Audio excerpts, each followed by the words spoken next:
Hello guys, I welcome you all on my channel Sandeep Sir's Doon defence academy digital channel. और हम आपको यहाँ पे लेके आए हैं, आपके लिए करंट अफेयर्स लेके आए हैं। ये हमारा जो करंट अफेयर का सेट नंबर 14 है और ये जो तैयारी चल रही है, ये प्रिपरेशन चल रही है for NDA, CDSC, air force and other exams. और अगर आप भी किसी कॉम्पिटिटिव एग्जाम की तैयारी करते हैं तो आप अपने फ्रेंड्स के साथ शेयर कर सकते हैं, आपके लिए तो है ही है ये।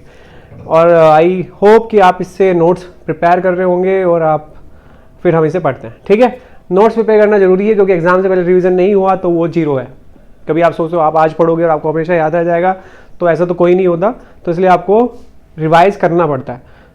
तो do make note of it. ठीक है, अगर ऐसा नहीं कर रहे तो आपका फिर अच्छा नहीं होने वाला। ठीक है, चलो ठीक है, नेक्स्ट पहला क्वेश्चन देख लेते हैं।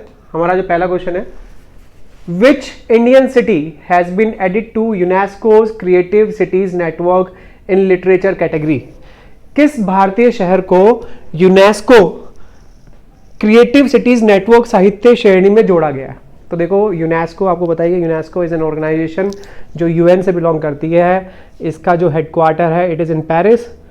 ये एक बेसिक से इंफॉर्मेशन है। और यूनेस्को क्या करती है, बहुत तरह की लिस्ट निकालती है। अभी उसने लिस्ट निकाल रखी है किसका, यूनेस्को क्रिएटिव सिटीज़ नेटवर्क। तो ये क्रिएटिव सिटीज़ नेटवर्क क्या होता है? देखो, जो सिटीज़ होती हैं वो किसी चीज़ के लिए जानी जाती है। Like Varanasi is known for music, आपने सुना होगा बनारस घराना। Gwalior is known for music, तो वहाँ पे भी ग्वालियर घराना। तो एक तरह का क्रिएशन हो गया। और आजकल का जो अर्बन है, अर्बन सिचुएशन में कैसे वो क्रिएशन बची हुई है, अगर बची हुई है तो फिर वो यूनेस्को की लिस्ट में आती है। तो इंडिया की टोटल 6 सिटीज़ है। 6, हाउ मेनी सिटीज? 6। इंडिया की टोटल 6 सिटीज़ हैं। जैसे कि उसमें एक सिटी है जयपुर, दूसरी है वाराणसी, ओके, एक है उसमें कोझिकोडे, ओके, ग्वालियर, ओके, और 2 और सिटीज़ हैं। 6 सिटीज़ हैं। जैसे कि जयपुर जो है वो अलग चीज़ के लिए फेमस है। जो वाराणसी है it is for music, Gwalior is for music, कोई अपने क्राफ्ट्स के लिए फेमस होता है। बट कोझिकोडे जो फेमस है वो किसके लिए फेमस है? लिटरेचर के लिए फेमस है। क्योंकि कोझिकोडे में 500 अराउंड लाइब्रेरीज हैं और 50 से ज़्यादा पब्लिशर्स हैं। तो एक तरीके की लिटरेरी कैपिटल है वो इंडिया की और इवन केरला की। तो इस वजह से ये कह रहा है कि यूनेस्को की जो ये लिस्ट है लिटरेचर कैटेगरी में किसको जगह मिली है? कोझिकोडे को जगह मिली है। क्यों मिली है इसको ये जगह? क्योंकि यहाँ पर 500 लाइब्रेरीज है, मोर देन 50 पब्लिशर्स हैं, लिटरेरी कैपिटल टाइप है, तो इसलिए यहाँ पर इसे कोझिकोडे को मिली है। इनको where is Kozhikode? It is in Kerala. ठीक है, केरला में ये है। ओके, तो इसका आंसर क्या हो गया? कोझिकोडे। नेक्स्ट, यहाँ पे लिखा हुआ है जो मैंने बताया वो यहाँ पर लिखा हुआ है। 2 Indian cities Gwalior Kozhikode have recently become the part of UNESCO. But जो ग्वालियर है वो पार्ट बनी है फॉर म्यूजिक, ग्वालियर घराना। बट जो कोझिकोडे है ये बनी है फॉर लिटरेचर, वो लिटरेचर के लिए बनी है। Madhya Pradesh Gwalior made the cut into the music category, जो मैंने बताया वो यहाँ पे लिखा हुआ है। ओके, नेक्स्ट अगला जो क्वेश्चन है ये कह रहा है कि Kaladan multi modal transit transport project. Kaladan it is a name of a place. Multi modal का मतलब होता है मल्टी मोड्स जहाँ पे होते हैं। जैसे कि अगर आप एयरवेज यूज़ करते हैं, रेलवेज यूज़ करते हैं, रोडवेज यूज़ करते हैं, तो वो जो नेटवर्क सिस्टम हुआ वो क्या हुआ? मल्टी मॉडल हुआ। तो एक ये Kaladan multi modal transit transport project है। ठीक है, it aims to connect Kolkata with what, with which country? ठीक है, वैसे आपको पता ही होगा इनका नाम, ये आंग सू कई करके एक लीडर है म्यांमार की, डेमोक्रेटिकली इलेक्टेड थी। अब इनको हटा के वहाँ पर मिलिट्री कू हो गया है, अब इनको हटा दिया गया है वहाँ से और मिलिट्री ने वहाँ पे तख्ता पलट कर दिया है। ठीक है, तो ये कह रहा है कि जो कालादान प्रोजेक्ट है वो इंडिया के कोलकाता के पोर्ट को किससे जोड़ने वाला है? तो वो जोड़ने वाला है म्यांमार के सॉरी म्यांमार के सितवे पोर्ट से। तो म्यांमार में एक सितवे पोर्ट है, उससे जोड़ने वाला है। तो ऑब्वियसली इससे हमारा आंसर आ गया, तो आंसर क्या हो गया? म्यांमार। तो अच्छा, ओके, होता गया है। आपको पता है ना, इंडिया का ये वाला पोर्शन है, ये जो उसका चिकन नेक वाला पोर्शन है, और इधर यहाँ पर ये नॉर्थ ईस्टर्न स्टेट्स है, ठीक है। यहाँ पर बीच में बांग्लादेश है और इधर हमारा वेस्ट बंगाल है और यहाँ पर म्यांमार है, इधर म्यांमार है ये, ठीक है। अब आपको पता है कि चाइना क्या कर सकता है, अगर कभी उसने हमारा ये चिकन नेक ब्लॉक कर दिया तो इसका मतलब है तो हमारा पूरा जो नॉर्थ ईस्ट है, ये पूरा जो नॉर्थ ईस्ट है हमारा, ये क्या हो जाएगा, ये हमसे अलग हो जाएगा। तो इंडिया दो चीज़ों के लिए चाहता है, एक तो अगर हमें पूरे इंडिया को ट्रेड करना है नॉर्थ ईस्ट से तो चिकन इससे ही गुजरना पड़ता है, ओके। अब ये एक तो इकोनॉमिक इंपॉर्टेंस के लिए हम चाहते हैं कि जो यहाँ पर कोलकाता है उसको म्यांमार के सितवे पोर्ट से जोड़ दें और फिर यहाँ से रोड नेटवर्क के थ्रू हम कहाँ पहुँच जाएं, हम अपने नॉर्थ ईस्ट में पहुँच जाएं। तो पहला तो हमारा ये एम है। दूसरा ये भी एम है कि अगर कभी ऐसा हुआ कि चाइना ने इसको अटैक किया और उसने हमारा यहाँ से ब्लॉक कर दिया तो कोई और तो तरीका होना चाहिए कि हम अपने नॉर्थ ईस्टर्न स्टेट तक पहुँच जाएं। तो ये जो रूट है ये आपको इकोनॉमिकली प्लस में आपका जो जियो पॉलिटिकल सिग्निफिकेंस है उसके लिए भी कालाधान प्रोजेक्ट आपके लिए बहुत ज़रूरी है। तो ऑब्वियसली अब ये किससे जुड़ रहा है, ये इंडिया का कोलकाता पोर्ट म्यांमार के सितवे पोर्ट से जुड़ रहा है, तो आंसर क्या होगा, म्यांमार। और मैंने आपको बताया जो ये चिकन नेक है सारा ट्रेड नॉर्थ ईस्ट से अगर इसके थ्रू होगा और बांग्लादेश के थ्रू होगा और कल को अगर ये चला गया तो कोई ना कोई तो ऑल्टरनेटिव रूट होना चाहिए। तो हमने क्या किया, यहाँ से यहाँ तक हम वाटरवेज के थ्रू जाएंगे और यहाँ से रोडवेज के थ्रू हम कहाँ जाएंगे, हम अपने नॉर्थ ईस्टर्न स्टेट से कनेक्ट करेंगे, ठीक है। अब जो मैंने बोला है वो यहाँ पे लिखा होगा, पीछे आप पढ़ लेना, ये यहाँ पर लिखा हुआ है, ठीक है। आप यहाँ पर इसको पढ़ सकते हैं, okay.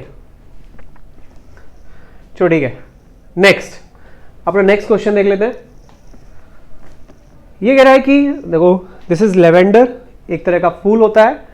India's first ever lavender farm is constructed in which state और यूटी।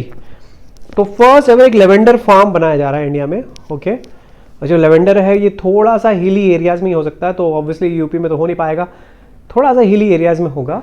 तो इंडिया में पहला लेवेंडर फार्म बन रहा है। ये पूछ रहा है कि वो किस राज्य में बन रहा है, ठीक है। तो वो किस राज्य में बन रहा है, जो इंडिया का पहला लेवेंडर फार्म है वो बन रहा है जम्मू कश्मीर में। राज्य नहीं है वो यूटी है, तो वो यूटी में बन रहा है, ठीक है। Lavender farm, India's first ever lavender farm is coming up the Challa village in Jammu Kashmir, Kathua district. कोई नहीं पूछेगा, हाँ जम्मू कश्मीर पूछ सकता है। Lavender is a native of Europe. Lavender was introduced by Indian institute of integrative medicine.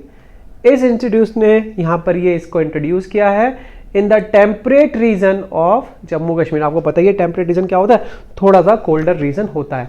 तो ये जो लेवेंडर फार्म बन रहा है ये कहाँ बन रहा है, it is in Jammu Kashmir, the UT of Jammu Kashmir, okay. Next project Kusha, India's long range air defence system project is under the purview of which institution. तो देखो आपको पता ही है कि इंडिया ने रशिया से क्या खरीदा है, इंडिया ने रशिया से S-400 खरीदा है, ठीक है।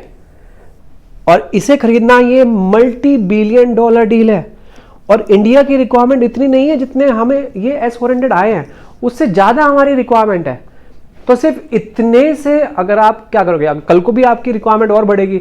अगर आपको अपने बॉर्डर को सिक्योर करना है, आपको टेक्नोलॉजी अपग्रेडेशन करनी पड़ेगी, उसमें पैसा लगेगा। तो आप इंडिया को चाहिए कि वो खुद का एक डिफेंस सिस्टम बनाए, जिसको हम हिंदी में बोल सकते हैं देसी डिफेंस सिस्टम, देसी जो देश का हो। तो एक देसी S-400 हमें चाहिए और देसी S-400 का नाम हमने क्या नाम दिया, हमने अभी से नाम नहीं दिया उस प्रोजेक्ट को। ऐसा S-400 इंडिया में ही डेवलप करने वाले प्रोजेक्ट को हमने नाम क्या दिया है, प्रोजेक्ट कुशा। अब ये कह रहा है कि इंडिया में ये प्रोजेक्ट कौन बना रहा है, HAL, DRDO, L&T एंड भेल। तो ये जो हमारा देसी S-400 है इसको कौन बना रहा है, इसको DRDO बना रहा है। और DRDO कब इस्टेब्लिशमेंट आया था, इन ईयर 1958 में एस्टेब्लिशमेंट में आया था। और हमें चाहिए भी, क्योंकि कल को टेक्नोलॉजिकल एडवांसमेंट होगा, कल को रशिया S-600 बनाएगा, S-1000 बनाएगा और आपका खुद का कोई डिफेंस सिस्टम नहीं होगा, आपको वो 600 खरीदना पड़ेगा, वो 1000 खरीदना पड़ेगा। बट अगर आज आप अपना सिस्टम एक डेवलप कर लेते हो फिर उसमें आप टेक्निकल अपग्रेडेशन करके आप कल को आगे बढ़ सकते हो। और आपको पता नहीं है, रशिया आपने देखा होगा आजकल रशिया का रिलेशन बढ़ रहा है विद चाइना। तो इंडिया को अपनी नीड को डाइवर्सिफाई करना पड़ेगा, अदरवाइज कल को हमारी चाइना से वॉर हुई और रशिया से हमें डिफेंस सिस्टम की जरूरत हुई तो रशिया ने हमें देने से मना कर दिया। वैसे रशिया आज तक हमारा ऑल वेदर फ्रेंड रहा है, बट आगे की कोई गारंटी नहीं होती, जियोपॉलिटिक्स में किसी चीज़ की आप गारंटी नहीं ले सकते, ठीक है। ओके, आगे बढ़ते हैं। अब जो मैंने बताया है वो यहाँ पर लिखा हुआ है, India is on the track of operationally deploy its own long range air defence system by 2028-29। मतलब ये हमारा टारगेट है कि 2028-29 तक हम खुद का बनाया हुआ एयर डिफेंस सिस्टम यूज कर लेंगे, ठीक है। और लॉन्ग रेंज, बात हो रही है लॉन्ग रेंज की। एक एयर डिफेंस सिस्टम पिनाका, हमने पता है ना हमने किसको दिया था, पिनाका हमने आई थिंक बेचा था जब किसकी लड़ाई हो रही थी, अजरबैजान की लड़ाई हो रही थी, किससे, एक कंट्री से लड़ाई हो रही थी अजरबैजान की, तो उसके अगेंस्ट हमने दिया था आर्मेनिया को। तो हमने आर्मेनिया को ये दिया था पिनाका सिस्टम, बट वो क्या था, वो शॉर्ट रेंज था। अब हम चाहते हैं कि S-400 की तरह ही एक लॉन्ग रेंज सिस्टम हम डेवलप करें, ठीक है। तो पिनाका तो शॉर्ट, हमारे पास ये कैपेबिलिटी है, हमने शॉर्ट रेंज बनाया हुआ है, बट अब हमें लॉन्ग रेंज चाहिए, ठीक है। हमने ये लिया है 2028-29 तक हम बना देंगे। Indigenous system is design to detect and destroy a wide array of threats. बहुत ज़्यादा थ्रेट्स, चाहे कोई भी तरह का थ्रेट हो, प्लेन हो, ड्रोन हो, कोई मिसाइल हो, कुछ भी हो, वो सब आपको करना पड़ेगा। जिसमें मिसाइल लगी होगी long range surface to air missile, और इंडिया ये अपना डेवलप करना चाहता है। रशियन S-400 हमने ले रखा है, बट आपको पता है रशियन S-400 में प्रॉब्लम क्या है, वो विदेशी है, चाइना के रिलेशन बढ़ रहे हैं विद रशिया। कल को ऐसा प्रॉब्लम हो सकती है कि कल को रशिया चाइना का दोस्त बन जाए, और जब आपको S-400 की जरूरत पड़े तो रशिया आपको देने से मना कर दे और चाइना को वो दे दे। और टेक्नोलॉजी अपग्रेड करती है, कभी 400 किलोमीटर की रेंज का भी होगा, कभी 6 का भी होगा, 1000 का भी होगा। अगर आपके पास कोई टेक्नोलॉजी है तो आप उसे अपग्रेड कर सकते हैं इन फ्री, बट अगर आपके पास कोई टेक्नोलॉजी नहीं है, जरूरी नहीं है कि जब आपको जरूरत पड़ेगी आप तभी लाना। जैसे कि आजकल क्या हो रहा है, स्पेस फोर्स बनाने की बड़ी बात है। कल को आपके जीपीएस होंगे या हमारी जो नाविक मिसाइल है वो तभी काम करेगी जब हमारी सैटेलाइट्स काम करेंगी। तो आजकल कल को अगर वॉर हुई है तो न्यू जनरेशन वॉर में हम सैटेलाइट्स उड़ा देंगे दूसरी कंपनी की। तो इंडियन आर्मी को या इंडियन जो मिलिट्री सर्विसेज हैं उनको जरूरत है, इंडियन स्पेस आर्मी की भी जरूरत है। जो स्पेस जैसे कि जापान के पास है, यूएसए के पास है, रशिया के पास, सबके पास है, चाइना के पास है, तो इंडिया की भी एक स्पेस आर्मी होनी चाहिए, ठीक है। और वो जल्दी हम डेवलप भी करेंगे, ठीक है। ओके, ये कह रहा है कि फीफा जो वर्ल्ड कप है 2034 का, फीफा पुरुष विश्व कप 2034 का, वो इस बार कहाँ होने वाला है। ये क्वेश्चन एनडीए के लिए, सीडीएसई के लिए इतने इंपॉर्टेंट नहीं होते, बट एफकैट, एयरफोर्स, उनके लिए बहुत इंपॉर्टेंट होते हैं। तो 2034 का जो ये आपका क्या कहते हैं, ये जो वर्ल्ड कप है फीफा वर्ल्ड कप, ये कहाँ पे होने वाला है, ये होने वाला है सऊदी अरेबिया, ठीक है। आपको पता है कि रिसेंटली कतर में ये ऑर्गेनाइज किया गया था, और कतर में आपने देखा होगा बियर नहीं पीने दी, लिकर नहीं पीने दिया आपने स्टैंड्स पर, जो ऑब्वियसली वो इस्लामिक कंट्री है वहाँ पे पीने नहीं दिया। लड़कियों को उनकी ड्रेसेस के ऊपर रोका गया, चैंटिंग के लिए रोका गया, गे लेस्बियन रिलेशंस के लिए वहाँ पर रोका गया। तो एक वो बिल्कुल ही जो ये कतर एक कंट्री थी वो बिल्कुल ही इस्लामिक फंडामेंटलिस्ट एक कंट्री थी, तो वहाँ पर बहुत सारी चीज़ों को रोका गया। अब 2034 में सऊदी अरेबिया में भी लगाया गया है। तो ऑब्वियसली अब देखते हैं सऊदी अरेबिया क्या करता है, बट सऊदी अरेबिया लिबरल हो रहा है। सऊदी अरेबिया को समझ में आ रहा है कि कल को अगर अपनी इकोनॉमी को बचाए रखना है, कितना तेल बचा हुआ है, थोड़े साल का तेल बचा हुआ है, अगर कल को अपनी इकोनॉमी को बचा के रखना है तो आपको लिबरल बनना पड़ेगा। तो Saudi Arabia is on the way to become a liberal country. नहीं, वो कतर की तरह नहीं कर रही। कतर अभी एक बिल्कुल फंडामेंटलिस्ट एक कंट्री की तरह किया है, जो बिल्कुल ही एक कहते हैं ना जो ऑर्थोडॉक्स कंट्री की तरह किया है, बट सऊदी अरेबिया ऐसा नहीं है। तो मेरा क्वेश्चन ये है कि 2030 में क्या हो रहा है, 2030 में, ये तो 34 की बात हो रही है, 2030 में 3 कंट्री मिलके, मोरक्को, स्पेन एंड पोर्टुगल, ये 3 कंट्री मिलके क्या करा रही हैं, वर्ल्ड कप करा रही है। और ये बहुत इंपॉर्टेंट है, 2034 में इंपॉर्टेंट है। और ये और ऐसा पहली बार हो रहा है कि एक फीफा वर्ल्ड कप 2 कॉन्टिनेंट्स में हो रहा है। Like Morocco is an African country और स्पेन एंड पोर्टुगल क्या है, ये they both are European country. First time it is happening, तो आपको इसे याद रखना पड़ेगा। ओके, तो जब कोई ऑब्वियसली अब मेरे को आपको बताना है कि 2030 में तो यहाँ हो रहा है, अब आपको बताना है, जब भी मैं मेरे को रास्ते में मिल को बता सकते हो आप मेरे को कि 2026 में वर्ल्ड कप कहाँ हो रहा है। ठीक है, गेटिंग इट, 2026 में कहां पे वर्ल्ड कप हो रहा है फीफा का। Okay, who has become the 3rd cricketer in the world to score 4 century in ODI world cup. ऐसे क्रिकेटर नाम बनाना है जिसने वर्ल्ड कप में 4 सेंचुरी लगाई है। सबको पता है नाम क्या है, Quinton de Kock. Okay, got it, ये लिखा हुआ है, पढ़ लेना। एज सच मेरे को इतना इंपॉर्टेंट नहीं लग रहा तो मैं इसे नहीं पढ़ रहा। Okay, next. तो ये कह रहा है कि who has been awarded the British academy book prize for the year 2023। तो ब्रिटिश अकेडमी बुक प्राइज है ये 2023 की किसको मिला है? तो ये मिला है एक बुक को, बुक का नाम है courting India, England, Mughal India and the origin of the empire. उसके ऊपर पूरी एक बुक लिखी गई है मुगल ब्रिटिशर्स के रिलेशन के ऊपर, नाम है कोर्टिंग इंडिया। और ये लिखने वाली कौन है? ये है नंदिनी दास। तो आंसर क्या हो गया? Nandini Das. Indian born author Nandini Das has been awarded the 2023 British academy prize for global culture and understanding. He has been given this award for his book courting India, England, Mughal India and the origin of the empire. Important question है, important हो सकता है, सबसे ज़्यादा important है। It is for AFCAT, air force जैसे एग्जामों के लिए ज़्यादा इंपॉर्टेंट है। बाकी एनडीए सीडीएस में भी आने के चांसेस हैं। ठीक है, ओके।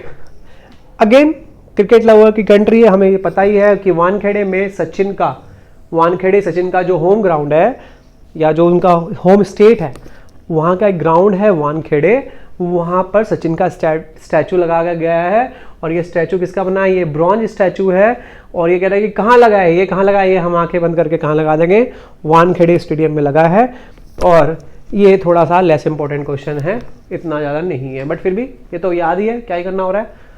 ओके, और यहाँ पर ये लिखा हुआ है, थोड़ी बहुत ही यहाँ पर बातें लिखी गई हैं, आप इसे पढ़ सकते हैं। ठीक है, स्क्रीनशॉट ले सकते हैं और स्क्रीनशॉट में इसको आराम से पढ़ सकते हैं। ठीक है, next, who becomes the highest wicket taker bowler of the India in ODI world cup history? सबको पता है, सबने किसने अच्छा परफॉर्म किया, सबको पता है वर्ल्ड कप में किसने कितने विकेट लिए। ओके, हाँ, यस, ऑल्दो हम फाइनल में हार गए, बट कोई बात नहीं, हार जीत तो गेम का पार्ट है, अगली बार जीत जाएंगे। बट ये जो सबसे ज़्यादा विकेट किसने लिए हैं, वो किसने लिए हैं बच्चों? मोहम्मद शमी ने, और बहुत कम मैचेस में लिए हैं। जहीर खान, जवागल श्रीनाथ, उन्होंने भी विकेट लिए हैं, बट उन्होंने बहुत सारे मैचेस खेल के लिए हैं। मोहम्मद शमी ने बहुत लेस मैचेस में ये कारनामा करके दिखाया है। ठीक है, okay, next, who has become the first cricketer in the world cricket history to be timed out? विश्व कप इतिहास में टाइम आउट होने वाला, आपको पता है ये टाइम आउट, एलबीडब्ल्यू आपने सुना है, कैच आपने सुना है, बोल्ड आपने सुना है, सारे टाइम आउट करके आउट हो गया। तो कोई भी जो आपने देखा होगा, जब कोई बैट्समैन आउट होता है तो नेक्स्ट बैट्समैन को 3 मिनट मिलते हैं ग्राउंड में पहुंच के बॉल खेलने के लिए। तो जो ये प्लेयर थे एंजेलो मैथ्यूज, ये एंजेलो मैथ्यूज जब ग्राउंड में पहुंचे तो इन्हें 3 मिनट, बस विदिन 3 मिनट पहुंच गए। बट जैसे ही ये बॉल खेलने लगे तो इनका जो यहाँ पर एक बेल्ट थी इनके हेलमेट की, वो बेल्ट टूट गई। ठीक है, अब बेल्ट टूट गई तो 3 मिनट से ज़्यादा लग गए। अब ये जो बंदा है, ये हमारा नाग देवता, ठीक है, इस बंदे ने क्या किया, इसने अंपायर से अपील की कि इस बंदे को, एंजेलो मैथ्यूज को क्या दे दो? टाइम्ड आउट दे दो, क्योंकि ये कितना देर में नहीं आया, 3 मिनट्स तक इसने कोई बॉल नहीं खेली। अब एंजेलो मैथ्यूज ये कह रहे थे कि भाई साहब मेरा तो ये हेलमेट का बेल्ट टूट गया, वरना मैं बॉल खेल लेता। ठीक है, तो अकॉर्डिंग टू शाकिब, हमें नहीं पता क्या है, आप अपना खेलो बॉल को। तो शाकिब, तो तभी मैंने वैसे दिखाना, मुझे इसकी फोटो चाहिए थी एंजेलो मैथ्यूज, बट दिखाना मैं चाह रहा था कि इसकी फोटो देखते हैं, क्योंकि ये बेशरम आदमी था जिसने ये टाइम आउट मांगा। ठीक है, नेक्स्ट, ओके, यहाँ पे देखो ये वो 3 मिनट्स का रूल एंड ऑल, आप स्क्रीनशॉट ले सकते हैं, स्क्रीनशॉट में आराम से बैठ के घर पे पढ़ सकते हैं। ठीक है, हिंदी इंग्लिश दोनों में लिखा हुआ है। Okay, next, okay, who has become the first team to cross the mark of 200 medals in the national game held in Goa? पहली बात तो नेशनल गेम कहाँ हो रहे हैं? गोवा में हो रहे हैं। पहली इंफॉर्मेशन तो यही हो गई। अब ये कह रहा है कि 200 मेडल से ज़्यादा किसने ले लिए, तो वो कौन सा स्टेट बना है? वो कौन सा स्टेट बना है? महाराष्ट्र। इसने 200 से ज़्यादा मेडल लिए। इन गेम्स में सेकंड नंबर पे रहा है सर्विसेज, ऑन सेकंड नंबर, और थर्ड नंबर पर रहा है हरियाणा। तो फर्स्ट 3 ये रहे हैं, महाराष्ट्र फर्स्ट नंबर, सेकंड पर सर्विसेज और थर्ड पे कौन रहा है? हरियाणा। बट आंसर क्या है? आंसर है इस क्वेश्चन का Maharashtra. Maharashtra has become the first team to cross the mark of 200 medal in the 37th national game held where? In Goa. ये भी एक इंफॉर्मेशन है। Mansi Mohite won the 200 medal in the triathlon mixed relay in which she won the gold medal. Maharashtra so far won 203 medals including 70 golds, whereas the services team is at second position in the medal table. और third पे कौन है? हरियाणा है। तो महाराष्ट्र जो कि एक state है, यूपी में सबसे ज़्यादा पॉपुलेशन है, but where is UP in this medal tally? तो आप सोचते हो कि कोई भी स्टेट अच्छा परफॉर्म कर रहा है, वो अच्छा परफॉर्म करने वाले को अच्छे नंबर आने भी चाहिए और जो उनके आ रहे हैं, ठीक है। तो बात ये नहीं है कि आपके पास पॉपुलेशन कितनी है, बात ये है कि आपने अपने टैलेंट को कितना अच्छे से रखा है, क्या आपके यहाँ टैलेंट है या नहीं है, बात उसकी है। हरियाणा जो एक बहुत छोटा स्टेट है in terms of area, in terms of population बहुत अच्छा करता है। इसका मतलब है वहाँ पे स्पोर्ट्समैनशिप ज़्यादा है, स्पोर्ट लोग ज़्यादा खेलते हैं, स्पोर्ट्स को प्रमोट ज़्यादा किया जा रहा है, वहाँ पे टैलेंट ज़्यादा है। तो ये हरियाणा की खास बात है। अदरवाइज अगर आप साइज़ के हिसाब से देखेंगे तो साइज़ के हिसाब से हरियाणा बहुत छोटा है। इसी वजह से क्या हो रहा है, इंग्लैंड ऐसी छोटी छोटी कंट्रीज हमसे ज़्यादा मेडल जीत जाती हैं और एज़ कम्पेयर टू इंडिया बहुत ही छोटी है, और इंडिया बहुत बड़ा नेशन है, फिर भी हम कम मेडल जीत के लाते हैं, क्योंकि बात नंबर से नहीं, बात टैलेंट से आती है, ठीक है। Next, okay, who has recently appointed as the surveyor general of India, कि भारत का नया सर्वेयर जनरल कौन बना है? तो कौन बना है? हितेश कुमार मकवाना। और ये एयरफोर्स एफकेट जैसे एग्जामों के लिए बहुत इंपॉर्टेंट क्वेश्चन है। Makwana, a 1995 batch IAS officer of Tamil Nadu cadre, is currently additional secretary of home ministry. The surveyor general of India heads the survey of India department under the ministry of science and technology of the government of India. याद रखना नाम क्या है? Hitesh Kumar Makwana. Okay, next question देखते हैं। ये कह रहा है कि who has been appointed as the joint director of central bureau of investigation, CBI का क्या बना है? न्यू जॉइंट डायरेक्टर कौन बना है, आपको ये बताना है, और उनका नाम क्या है? V Chandrashekhar. The central government has appointed V. Chandrasekhar as the joint director in the Central Bureau of Investigation for 5 years. V. Chandrasekhar is 2000 batch Gujarat cadre Indian police officer. He was also worked as the superintendent of police and deputy inspector of general in CBI. तो उनको promotion भी, इसको आप कह सकते हो promotion मिला है विद इन CBI, ठीक है, सेंट्रल ब्यूरो इन्वेस्टिगेशन। ओके, आपको पता है CBI, I think it was formed in 1945 under the Delhi police special establishment act, उसके अंडर ये बना था। इसका कोई स्पेशल एक्ट खुद का नहीं है, तो ये हमारे यहाँ पे इसका आंसर क्या हुआ? एस चंद्रशेखर। नेक्स्ट है, when is national legal services day celebrated? तो एक होता है नालसा, नालसा बड़ा फेमस है, आपको पता है 39 आर्टिकल, इंडियन कॉन्स्टिट्यूशन के आर्टिकल 39A, वहां पे लिखा हुआ है, एक लाइन लिखी हुई है, free legal aid to the poor, free legal aid to the poor. और आपको पता ही है ये जो free legal aid to the poor, ये लिखा हुआ है directive principle of state policy. और directive principle of state policy वो पॉलिसीज होती हैं जिनको गवर्नमेंट का फिर आगे, मतलब ये गवर्नमेंट के लिए एक तरह की डायरेक्शंस होती हैं कि आपके देश में ऐसा होना चाहिए। फिर गवर्नमेंट क्या करती है? गवर्नमेंट उन चीज़ों को इंप्लीमेंट करने के लिए लॉज लाती है, कानून लाती है। तो ये जो नालसा एक्ट लाया गया था, ये लाया गया था ऑन 9 दिसंबर 1987 को, ठीक है, which was officially enacted on the same date in 1995। तो तब ये लाया गया था, क्या एम था इसका? Free legal aid to the poor, जो गरीब लोग हैं उनको फ्री लीगल एड मिले, अगर उनको वकीलों की जरूरत है तो उन्हें फ्रीली उसको प्रोवाइड कराया जाए, जिससे जो न्याय है वो पहुंचे to the very grass root level. और उसके लिए नालसा एक्ट लाया गया, national national legal services authority act, NALSA act. तो और किस चीज को इंप्लीमेंट करने के लिए लाया गया था? 39A एक DPSP है जिसमें लिखा हुआ है free legal aid to the poor, और इसका आंसर क्या हुआ? 9 दिसंबर। Next, What is the theme of national Ayurveda day 2023? हर साल धनतेरस के दिन हम क्या बनाते हैं? नेशनल आयुर्वेदा डे बनाते हैं। और तो ये जब हर साल धनतेरस के दिन बनता है तो इसका मतलब है कि ये शिफ्ट करता रहता होगा अकॉर्डिंग टू धनतेरस, क्योंकि धनतेरस जो बनता है वो धनवंतरी, जो एक जिनको एक गॉड माना जाता है आयुर्वेदा का, उनकी याद में बनता है। धनतेरस को आजकल हम क्या करते हैं? आजकल हम कपड़े खरीदते हैं, ऑर्नामेंट्स खरीदते हैं, बर्तन खरीदते हैं, बट धनतेरस एक हेल्थ इज वेल्थ का फेस्टिवल था। तो आजकल हमने हेल्थ को छोड़ के हर एक चीज की हम शॉपिंग करते हैं, धनवंतरी की याद में बनाया गया था। तो क्वेश्चन ये है कि ऑब्वियसली धनतेरस को बनाया गया था, तो कह रहे थीम क्या है? इस बार की थीम क्या है? Ayurveda for one health. Ayurveda for one health कहाँ पे लिखा हुआ है? बी, ब्रावो, इसके लिए बनाया गया था, ठीक है। और ये जो इनिशिएटिव शुरू हुआ था, ये कब से शुरू हुआ था? 2016 से ये शुरू हुआ था। Next, who has become the first women to sky drive from 21,500 feet near mount Everest. इतनी हाइट से उसने स्काई ड्राइव किया है। पहली बात तो माउंट एवरेस्ट पे चढ़ना हर किसी के बस की बात नहीं है, उसके लिए आपको फिजिकली प्लस मेंटली फिट होना पड़ेगा, फिर वहाँ से स्काई डाइव करनी है। जब लोगों को अच्छे से सांस नहीं आ रहा हो तो वहाँ से स्काई डाइव की कोशिश करना तो एक बड़ी बात है। और ये एक लेडी थी, और लेडी का नाम क्या है? Sheetal Mahajan. She landed at Kala Patthar peak at a height of 17,404 feet. She is renowned Indian sky diver who hold several sky diving records, also awarded the 4th highest civilian award, Padma Shri मिला हुआ है इन 2001। तो आप सोचो, अभी तो 2001 में मिला हुआ, 2023 22 साल के बाद भी है। सोचो कितना इन्होंने स्ट्रगल किया होगा। और ये इनका नाम क्या है? शीतल महाजन। इतनी हाइट से कूद के इतनी हाइट पे पहुंची हैं शीतल महाजन, और बहुत बड़ी बात है, माउंट एवरेस्ट। ओके, तो ये कह रहा है कि Who has become the first Indian women cricketer to inducted into ICC Hall of Fame? तो देखो ICC Hall of Fame होता है, उनकी तरफ से एक अवार्ड होता है, जो भी मिलता है तो उसका मतलब वो बहुत ही रिस्पेक्टेड एक तरीका क्या है, एक बहुत ही रिस्पेक्टेड क्रिकेटर है। जैसे वीरेंद्र सहवाग, सचिन, सबको मिला, द्रविड़ को मिला हुआ है।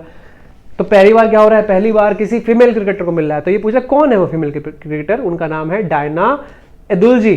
Along with her former Indian opener Virender Sehwag and Sri Lankan Aravinda de Silva have been included in the Hall of Fame. Diana played 54 matches for India in between 1976 to 1993 and took more than how many wickets? Took more than 100 wickets. नाम क्या है? Diana एदुलजी। और इस बार और किसको मिला है? एक मिला है वीरेंद्र सहवाग को, ये भी याद रखने वाली बात है। और श्रीलंकन नाम क्या है? अरविंदा डिसिल्वा। ओके, नेक्स्ट है Where will India's International Science Festival 2023 has been organized? तो ये इंडिया का इंटरनेशनल साइंस फेस्टिवल है। ये पूछ रहे हैं कि ये कहाँ पर ऑर्गेनाइज किया गया है? तो ये ऑर्गेनाइज किया गया है फरीदाबाद में, सी में। The theme science and technology public outreach in the age of Amrit, ये इस साल की इसकी थीम रही है। ठीक है। IISF is an initiative of Ministry of Science and Technology and the Ministry of Earth Sciences in collaboration with विज्ञान भारती। ठीक है, तो ये हमारा कहाँ हुआ है? इस बारी फरीदाबाद में हुआ है। Next, which country will host the second edition of voice of global south summit? तो देखो, इंडिया ने G20 ऑब्वियसली इस बार इंडिया में हुआ था, वहाँ पर क्या क्या इनिशिएटिव लिए गए और उसके बारे में लोगों को बताना, कम से कम अपनी सदर्न कंट्रीज को बुलाना। आपको पता ही है आजकल इंडिया की एक पॉलिसी है एक्ट, तो पहले हमारी लुक ईस्ट पॉलिसी थी, अब हमने उसको पॉलिसी को चेंज करके एक्ट ईस्ट पॉलिसी कर लिया है। ये इंडिया की एक और पॉलिसी है, नेबरहुड फर्स्ट पॉलिसी। अब हमने नेबरहुड का हम ध्यान रखेंगे। नेबरहुड में पाकिस्तान भी आता है, पाकिस्तान का हम क्या ध्यान रखें? पाकिस्तान को हमने नेगलेक्ट कर रखा है, बट हाँ बांग्लादेश, बिमस्टेक आपने देखा होगा, बिमस्टेक ना, bay of Bengal initiative for multi sectoral ये टेक्नोलॉजी ऐसा कुछ करके है ना, बिमस्टेक करके इकोनॉमिक कोऑपरेशन। तो उस तरीके से हमने बिमस्टेक पे भी ध्यान दे रहे हैं। हम अपने पड़ोसी बता रहे हैं नेबरहुड फर्स्ट पॉलिसी या एक्ट ईस्ट पॉलिसी। तो एक ना क्या होना है, which country will host the second edition of voice of global south summit? और ये इंडिया का इनिशिएटिव है, इस बार भी कहाँ ही हुआ है? इस बार भी इंडिया में हुआ है। The summit will focusing on sharing the decision taken at the G20 meeting during India's presidency with the countries of the global south. क्योंकि इंडिया बनना चाहता है, पहले अपने पड़ोसियों का चैंपियन बनना चाहता है, बड़ा भाई बनना चाहता है, बिग ब्रदर बनना चाहता है। पहले धीरे धीरे हम कॉन्कर करेंगे वर्ल्ड को, पहले अपने साउथ एरिया में जिसमें चाइना का बहुत ज़्यादा इन्फ्लुएंस है, चाइना के इन्फ्लुएंस को कम करके अपना इन्फ्लुएंस को बढ़ाना चाहता है, प्लस में हम यही करना चाहते हैं। तो आंसर क्या हो गया? India. National press day celebrated on which every year, ठीक है, और किस डेट पे हो रहा है? 16 नवंबर। तो आंसर क्या है? 16 नवंबर। National press day celebrated every year on 16 नवंबर। इस बार की जो थीम थी वो क्या थी? Media in the era of artificial intelligence. और आर्टिफिशियल इंटेलिजेंस जिसका आजकल आपने बहुत मिसयूज भी देखा है, इवन नरेंद्र मोदी और रश्मिका मंदाना करके आपने सुना होगा, रश्मिका मंदाना के साथ किसी के साथ इमेज शेयर कर दिया था, वो ऊपर को मतलब फेस चेंज कर दिया था। तो ये सब आर्टिफिशियल इंटेलिजेंस से हो रहा है। नरेंद्र मोदी ने खुद इसका बताया है कि ये बहुत ही एक पोटेंशियली बहुत अच्छी चीज़ है, पोटेंशियली इसका मिसयूज भी हो सकता है। तो इसके ऊपर हमारे इंडिया में प्रॉब्लम क्या है? हमारे इंडिया में बहुत कम एक्ट्स हैं जो रेगुलेट करते हैं इन चीज़ों को, या जो एक्ट्स हैं भी वो भी बड़े एम्बिग्यूअस हैं, मतलब समझ नहीं आ रहा। IT act of 2000 I think ना, उसमें आपको यहाँ पे कर किया जाता है। तो हमें क्या चाहिए? हमें एक्ट्स को कोडिफाई करना पड़ेगा, हमें नियमों को और ज़्यादा करना पड़ेगा। एक तो हमारे यहाँ प्रॉब्लम क्या है, हमारे यहाँ एक आजकल वो नहीं चला, राइट टू फॉरगेट नहीं है। अगर आपने गलती से कहीं पर अपना फ़ोन नंबर डाल दिया तो 20 साल के बाद भी आप पे मैसेज आते रहेंगे कि जैसे आप कहीं गए पे शोरूम पे गए, आप लेंस कार्ट के शोरूम पे गए, बस लेंस कार्ट को आपको नंबर मिल गया, जिंदगी भर आप पे लेंस कार्ट के मैसेज आते रहेंगे, ठीक है। तो कुछ नियम्स बनने चाहिए, कुछ लॉज बनने चाहिए, एम्बिग्यूटी खत्म होनी चाहिए, ये जो वेग हो रखा है ये खत्म होना चाहिए, तो ऐसा होना चाहिए, ठीक है। आंसर क्या हो रहा है 16 नवंबर। और इस बार की थीम क्या थी, media in the era of artificial intelligence. Okay, ये कह रहे हैं कि जॉइंट मिलिट्री एक्सरसाइज है ओस्त्रा हिंद, ये किसके साथ हो रही है? तो ऑब्वियसली नाम दिख रहा है, ओस्त्रा भी दिख गया, हिंद भी दिख गया, तो या तो ऑस्ट्रिया के साथ होगी, ऑस्ट्रेलिया से। ऑस्ट्रिया के साथ तो यूरोपियन यूनियन से ज़्यादा हमारा कनेक्शन है, तो उसमें ही ऑस्ट्रिया आ जाता है। तो अभी ये जो ओस्त्रा हिंद है ये इंडिया और ऑस्ट्रा के बीच में, तो आंसर क्या हो गया, ऑस्ट्रेलिया। तो ये जो ओस्त्रा हिंद करके एक्सरसाइज है ये इस बार हो रही है पर्थ में, ऑस्ट्रेलिया में। आई थिंक ये सेकेंड एक्सरसाइज है। फर्स्ट एडिशन इसका कहाँ हुआ था, महाजन राजस्थान में हुआ था, और सेकेंड टाइम ये यहाँ पे हो रही है। नाम है ओस्त्रा हिंद, ठीक है। नेक्स्ट है saffron of which district of Jammu Kashmir has been given the GI tag. आपको बताइए कि प्रमोट करने के लिए, ठीक है, एक्सपोर्ट को प्रमोट करने के लिए और what we can say production को बढ़ाने के लिए, जेन्युइन चीजें लाने के लिए एक एक्ट लाया गया। जैसे कि आपने कहा आगरा का पेठा, अब आगरा का पेठा तो आगरा में बनेगा, बट देहरादून में कोई आगरा का पेठा बनाने लगे तो क्या वो क्वालिटी आ जाएगी? नहीं, ऐसा ना हो कि कोई देहरादून में आगरे का पेठा बना के प्रोडक्ट को बेच दे, इसलिए एक चीज निकाली गई थी जीआई टैग। एक एक्ट लाया गया था, जीआई एक्ट ऑफ 1999, ठीक है, जिसमें हमने टैग देना शुरू कर दिया। जिसके पास जीआई टैग है वही इसका लेबल लगाएगा। ये नहीं कि कोई भी प्रोडक्ट कहीं भी बन जाए और नाम कुछ भी लिख दो, आगरे का पेठा, मथुरा का पेड़ा है, कुछ भी लिख दो। आपको पता है मथुरा का पेड़ा अगर वो नाम का है तो वहां पे कोई क्वालिटी को मेंटेन किया जा रहा होगा, ठीक है। जैसे दार्जिलिंग की टी, ठीक है, अब उसको क्वालिटी को मेंटेन किया जाता है। अब मैंने कोई टी उगाई है देहरादून में, ऑब्वियसली इतना अच्छा एनवायरमेंट नहीं है कि बहुत अच्छा टी के लिए एनवायरमेंट है, इतनी एक्सपर्टीज नहीं है। अब मैं देहरादून में टी को उगाऊं और लिख दूं दार्जिलिंग की टी, तो आपको लगा पता है वो गलत है, तो उसे आप जीआई टैग दे देते हैं हम, ठीक है। और ये जीआई एक्ट कब लाया गया, 1999 में। अभी ये सैफरन की खेती देखो कैसे होती है, ये फ्रूट्स है उसका नहीं, ये देखो यहाँ पर ये पता नहीं स्टिग्मा बोलते हैं ना इसको, ये निकला रहता है। कितना निकलेगा, ये 1 ग्राम में नहीं हुआ होगा, इसलिए सैफरन बहुत महंगा होता है। और ये कह रहा है कि जम्मू कश्मीर के किस डिस्ट्रिक्ट में हो रहा है, तो नाम क्या है, किश्तवाड़ डिस्ट्रिक्ट में हो रहा है, तो आंसर क्या हुआ इसका ए। वैसे डिस्ट्रिक्ट तो आपसे नहीं पूछेगा, आपसे तो ये भी पूछ लेगा जम्मू कश्मीर में होता है और कब होता है, वो एक्ट कौन सा है, ये आपने पता लग गया। ओके, नेक्स्ट मिलिट्री एक्सरसाइज हो रही है वज्र प्रहार, बहुत बार हो चुकी है, आई थिंक ये 14th एडिशन है इस बारी, हाँ ये 14th एडिशन है, ठीक है। ये कह रहा है कि इंडिया और किस कंट्री के बीच में होती है, और वज्र प्रहार इट इज वेरी इंपॉर्टेंट। अगर आप डिफेंस एग्जाम के लिए प्रिपेयर कर रहे हो तो आपको पता होना चाहिए ये इंडिया और यूएसए के बीच में है। इस बारी ये कहाँ हो रही है, इस बार ये हो रही है उमरोई मेघालय में ये एक्सरसाइज हो रही है वज्र प्रहार, और बहुत जरूरी है चाइना के ग्रोइंग इन्फ्लुएंस को देखते हुए ये एक्सरसाइज बहुत देखना बहुत जरूरी है। Next, where is global fisheries conference in India 2023 being organised. India में ये ग्लोबल फिशरीज कॉन्फ्रेंस हो रहा है, ये कहां पर हो रहा है, तो देखो ministry of fisheries animal husbandry and dairying Purushottam Rupala inaugurated the global fisheries conference in India at Gujarat science city Ahmedabad Gujarat में हो रहा है, तो आंसर क्या हो गया 24 का answer B, less important question है, ठीक है। नेक्स्ट, तो ये कह रहा है कि किसी इंडियन को इंटरनेशनल एमी अवार्ड मिला हुआ है कॉमेडियन कैटेगरी में। ये इंडिया के वीर दास है, जो आपने देखा होगा एक बारी ये क्या हुए थे, ये बहुत ज़्यादा उसमें भी हुए थे, कंट्रोवर्सी में भी आए थे।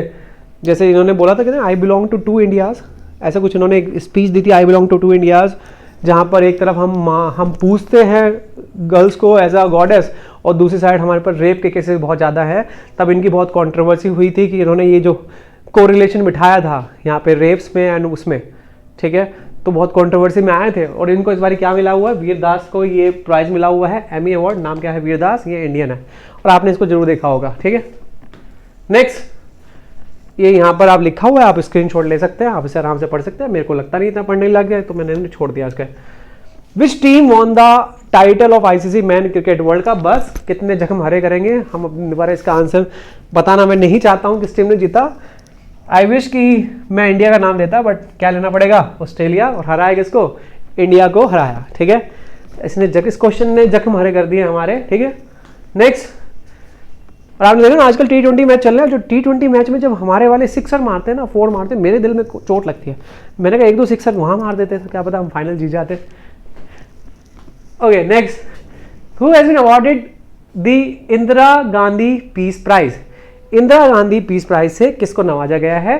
तो इंडियन मेडिकल एसोसिएशन, जिन्होंने कोरोना के समय पर बहुत ज़्यादा काम किया, इंडियन ट्रेड नर्सेज एसोसिएशन, इन्होंने भी कोरोना के समय पर बहुत ज़्यादा काम किया, तो इन दोनों को BNC, और बहुत इंपॉर्टेंट क्वेश्चन है फॉर एवरी एग्जाम, कोई सा भी एग्जाम हो, एयरफोर्स, एफकेट, NDA, CDSC, सब एग्जाम में ये आपका हेल्पफुल हो सकता है।